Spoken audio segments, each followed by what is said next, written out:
Hi, today we're going to be discussing two very important terms when considering literacy for children.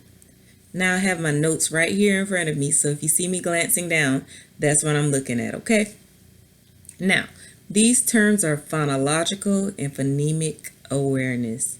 Now I know you might hear some educators using these terms interchangeably, but in actuality, they are not the same thing. They're closely related, but not the same thing. Phonological awareness is a broad term used to define the auditory or listening sound skills that houses four very important skills for literacy. These skills are rhyme, such as when words have the same ending sound, like in hat and cat. Counting syllables, that's when a child knows the word banana has 3 syllables, or 3 counts like I tell my students. Also, having concepts of words. This is when a child is able to match spoken words with written words. Essentially, understanding each word is separate with a space in between each word. And last but certainly not least, phonemic awareness. Phonemic awareness is the ability to manipulate, segment, isolate, and blend sounds, not letters, but sounds within a word.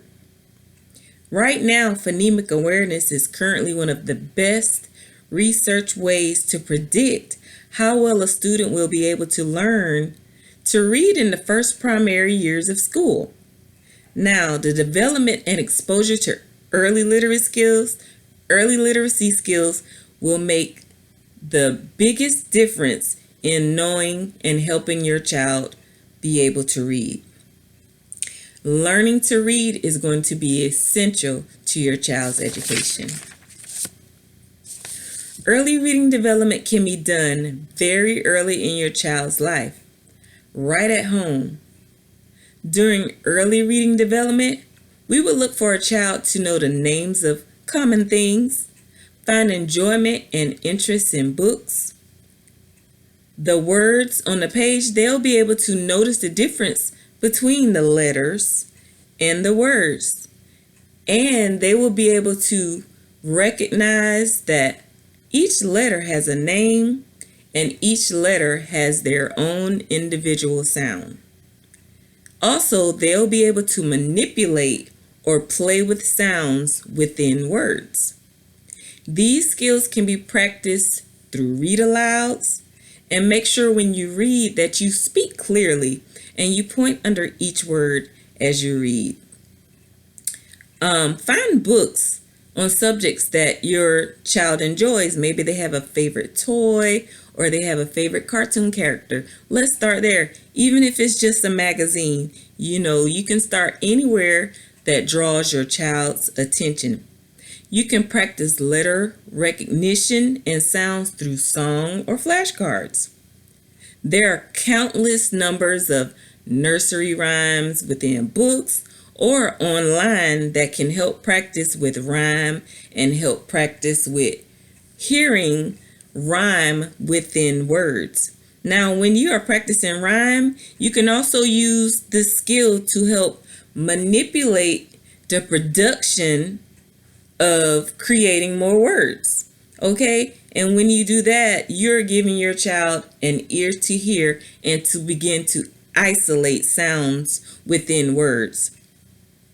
Now, you can encourage all of this by just showing some excitement for reading and literacy yourself with your child. Now, if your child has an exceptional needs, adding another sense or a sensory to whatever activity you're doing is most likely to help your child. Say if you have a song about the alphabet, add a little dance to it, or look on YouTube. There are lots of songs on YouTube with alphabet letters and alphabet names and alphabet sounds that incorporate dance to give that extra sensory mode to help your child be more encouraged and be more engaged.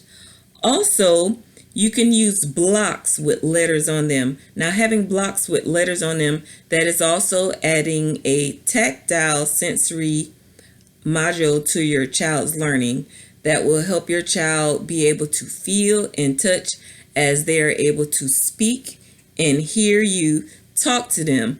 Now, they'll be able to pull those blocks apart and recognize letters, and when they put them back together, they could recognize those letters produce words. Now, there are many online resources available to help your child's journey to being a successful reader. So don't feel discouraged. You can also get resources from your neighborhood schools or your child's pediatrician. So don't fret, and always check back on YouTube for more videos. Happy reading.